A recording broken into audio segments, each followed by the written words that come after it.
ഞാനും എൻ്റെ ഭാര്യയും ഒരു തട്ടാനും. ഇത് പഴയൊരു പഴമൊഴിയാണ്. കുടുംബാധിപത്യത്തെ സൂചിപ്പിക്കുന്ന ഈ ചൊല്ല് ഇന്ന് CPM-ന്റെ കാര്യത്തിൽ അന്വർത്ഥമാണ്. CPM ഒരു പിടി ആളുകളിലേക്ക് ഒതുങ്ങിയപ്പോൾ അതിനെ പിടിച്ചുവാങ്ങി സ്വതന്ത്രനാക്കിയിരിക്കുകയാണ് ജനങ്ങൾ. പറയുന്നത് അമ്പലപ്പുഴയിൽ UDF സ്വതന്ത്രനായി മത്സരിച്ച മുതിർന്ന CPM നേതാവ് G സുധാകരനാണ്. CPM-ന് വേണമെങ്കിൽ സുധാകരനെ കൂടെ നിർത്താമായിരുന്നു. കോടിയേരി ബാലകൃഷ്ണനായിരുന്നുവെങ്കിൽ സുധാകരൻ CPM-ൽ ഉണ്ടാകുമായിരുന്നു. അമ്പലപ്പുഴയിൽ CPM-നെ തറ പറ്റിച്ചതിന് പിന്നാലെ ഗോവിന്ദനെ വലിച്ചു കീറിയൊട്ടിക്കുന്നുണ്ട് സുധാകരൻ. ആ വീഡിയോ ഒന്ന് കണ്ടു നോക്കാം. കേരളത്തിലെ ജനങ്ങളെ മുഴുവൻ വിട്ടുകളാണെന്ന് കരുതി ഒരു വിഭാഗം ജനങ്ങളെ അടിച്ചമർത്തുകയും ചെറിയൊരു ഭാഗം ആളുകളെ മാത്രം ചുറ്റും നിർത്തി പ്രോത്സാഹിപ്പിക്കുകയും കുറേ പേരുടെ വകയാണ് ഭരണവും കുറേ പേരുടെ വകയാണ് CPM എന്ന് കരുതിയവർക്കുള്ള തിരിച്ചടിയാണ്.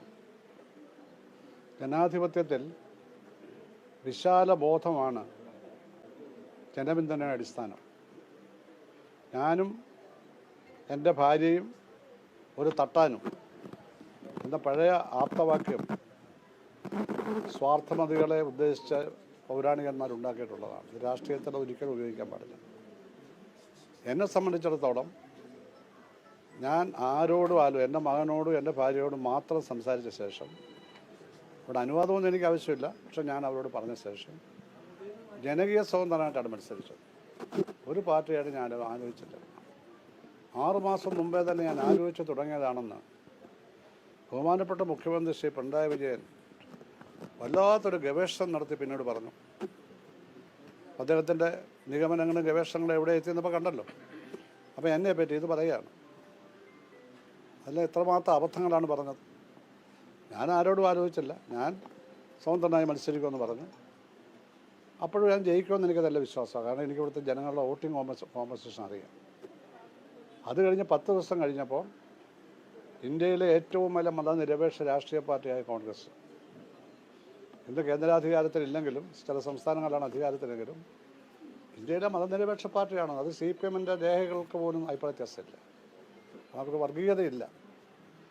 അപ്പോൾ ആ മതനിരപേക്ഷ പാർട്ടിയായ കോൺഗ്രസ് എനിക്ക് പിന്തുണ, കോൺഗ്രസ് നയിക്കുന്ന UDF എനിക്ക് പിന്തുണ പ്രഖ്യാപിച്ചു.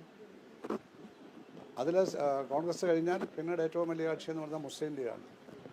101% അവർ മതനിരപേക്ഷ പ്രസ്ഥാനം. 101%. ആ പേര് മാത്രമേ ഉള്ളൂ. അവിടെ എല്ലാ നിലപാടും ഈ കേരളത്തിൻ്റെ ഇന്ത്യയുടെ പൊതു സമീപനത്തിന് അനുരോധമായിട്ടുള്ളതാണ്. യാതൊരു വർഗീയതയും അവർ വോട്ടിങ്ങിൽ കാണിക്കാറില്ല. അമ്പലപ്പുഴ പ്രത്യേകിച്ച് രാഷ്ട്രീയ വോട്ടാണ്. ഞാൻ എന്ന് ആലപ്പുഴയിലെ 27 വാർഡ് കൂടി ചേർന്ന് അമ്പലപ്പുഴയിൽ മത്സരിച്ചോ, അന്നെല്ലാം എനിക്ക് സക്കരിയ ബസാർ, അതുപോലെ തന്നെ ലജനത്ത്, സിവിൽ സ്റ്റേഷൻ, അങ്ങനെ കുറേ 10-14 വാർഡുണ്ട് അവിടെ. ന്യൂനപക്ഷം മുസ്ലിം ജനത ഒന്നുകിൽ 95%, ടോട്ടലായിട്ട് ഈ 14 ബൂത്ത് എടുത്താൽ ഏകദേശം 70%. അവിടെ എല്ലാം എനിക്ക് 2015-ലും 2014-ലും ഭൂരിപക്ഷമായിരുന്നു. ഇപ്പോഴും 1200 ചില്ലുമാണ് വോട്ടാണ് ആ 14 വാർഡ് ബൂത്ത് എത്തിയപ്പോൾ എനിക്ക് കിട്ടിയത്. ആലപ്പുഴ ടൗണിൽ നിന്ന് എനിക്ക് 7300 വോട്ട് ഭൂരിപക്ഷം കിട്ടി. അപ്പോൾ ഇത് കാണിക്കുന്നത് ന്യൂനപക്ഷങ്ങൾക്ക് ഒരു വർഗീയത ഇവിടെയല്ല, രാഷ്ട്രീയമായിട്ട് വോട്ട് ചെയ്യുന്നു. അപ്പോൾ അവരെയൊക്കെ വിശ്വസിച്ചാണ് ഞാൻ സ്വതന്ത്രമായിട്ട് മത്സരിച്ചത്. ഇപ്പോൾ കോൺഗ്രസ് അടക്കം ലീഗ് അടങ്ങുന്ന UDF-ൻ്റെ പിന്തുണ വന്നപ്പോൾ എനിക്ക് വളരെ ശക്തമായി വലിയൊരു പരിരക്ഷയായി, ഒരു തണലായി. എല്ലാ പ്രവർത്തനങ്ങളും അവരാണ് നടത്തിയത്.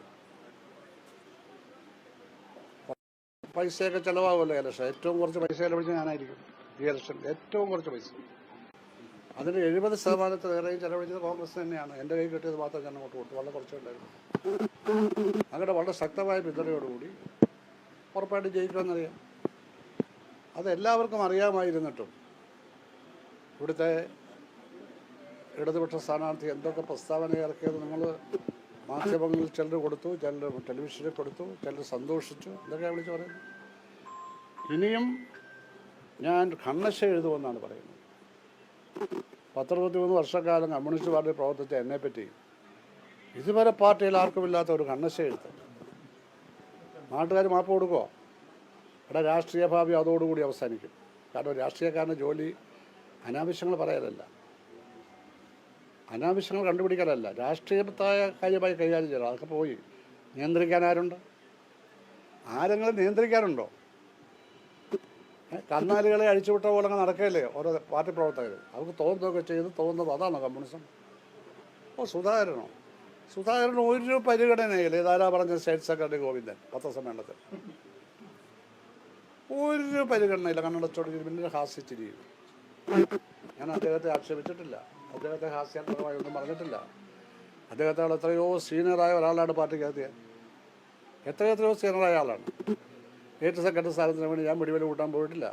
സ്റ്റേറ്റ് സെക്രട്ടേറിയറ്റിൽ തന്നെ 3 തവണ നിർദ്ദേശിച്ചപ്പോഴും വേണ്ടാന്ന് പറഞ്ഞ് മാറിയ ആളാണ് ഞാൻ. എനിക്ക് കയറ്റാൻ പറ്റി മതി, ഒക്കെ എല്ലാവർക്കും അറിയാമല്ലോ. അങ്ങനെയുള്ള എന്നോട് പാർട്ടി തന്നെ 2 തവണ മിനിസ്റ്ററാക്കി, 20 തവണ MLA ആക്കുകയും ആദ്യത്തെ ജില്ലാ കൗൺസിലിൻ്റെ പ്രസിഡൻ്റാക്കുകയും 12% സിൻഡിക്കേറ്റിൽ ഇരുത്തുകയും ചെയ്തത് പാർട്ടിക്ക് ഏറ്റിട്ടുള്ള കൂറുകൊണ്ടല്ലേ. ഞാൻ അതിനെ എങ്കിലും ഏതെങ്കിലും തരത്തിൽ പോറലേൽപ്പിച്ചോ? ഒരു പരാതി ഉണ്ടോ? ഇല്ല. അങ്ങനെ എന്നെപ്പറ്റി സംസാരിക്കുമ്പോൾ സഖാവ് ഗോവിന്ദൻ ശ്രദ്ധിക്കണ്ടേ? ഇതല്ലേ സമീപനം? അദ്ദേഹം എന്നെ ചെറ്റയെന്ന് വിളിച്ചു മുഖ്യമന്ത്രി. അപ്പം ഞാൻ മറുപടി പറയാൻ ഞാൻ അഭിമാനിക്കുന്ന കാരണം ചെറ്റക്കുടിൽ താമസിക്കുന്നവരുടെ പാർട്ടിയാണ് കമ്മ്യൂണിസ്റ്റ് പാർട്ടി. അവർക്ക് വേണ്ടിയാണ് കമ്മ്യൂണിസ്റ്റ് പ്രസ്ഥാനം നിന്നത്. അല്ല സമ്പന്നന്മാർക്ക് വേണ്ടി മണിമാളികയിൽ ആ അർത്ഥം പോലും പ്രത്യയശാസ്ത്രപരമായി അധികാരത്തിൻ്റെ ഈ വല്ലാത്ത ഒരു എന്താ പറയുന്നത്, അതിനൊരു മൂടൽ മഞ്ഞിൽ അദ്ദേഹം ഇതൊക്കെ അങ്ങ് മറന്നു പോയിരിക്കുകയാണ്. എന്താണ് കമ്മ്യൂണിസം, എന്താണ് ചെറ്റപ്പുരയുടെ അർത്ഥം, ഇതൊക്കെ അങ്ങ് പറയുകയാണ്. പിന്നെ ഞാൻ ചെളിക്കുണ്ടിൽ കിടക്കുകയാണ്, ഓർഗസ്റ്റിൻ്റെ ചെളിക്കുണ്ടിൽ. അതിന് ഞാൻ മറുപടി പറഞ്ഞു, അത് ശരിയാണ്. ഞാൻ കുട്ടനാട്ടിലെ ചെളിക്കുണ്ടിൽ 4 വർഷം പാർട്ടി പറഞ്ഞിട്ട് താലൂക്ക് സെക്രട്ടറി ആയിരുന്നു അവിടെ. ഒരു ദിവസം പോലും ബഹുമാനോട്ട് മുഖ്യമന്ത്രി പിണറായി വിജയൻ കുട്ടനാട്ടിലെ ഒരു വരമ്പത്ത് കൂടി നടന്നിട്ടില്ല. ആലപ്പുഴ ജില്ലയിൽ നിന്നൊരു ജില്ല കൊണ്ടാണ് അദ്ദേഹം തിരുവിതാംകൂറിൽ അറിയപ്പെട്ടത് തന്നെ. ഇവിടെ വന്ന് ഇടപെട്ട് ഞങ്ങളുടെ എല്ലാം പിന്തുണ കൊണ്ടാണ്.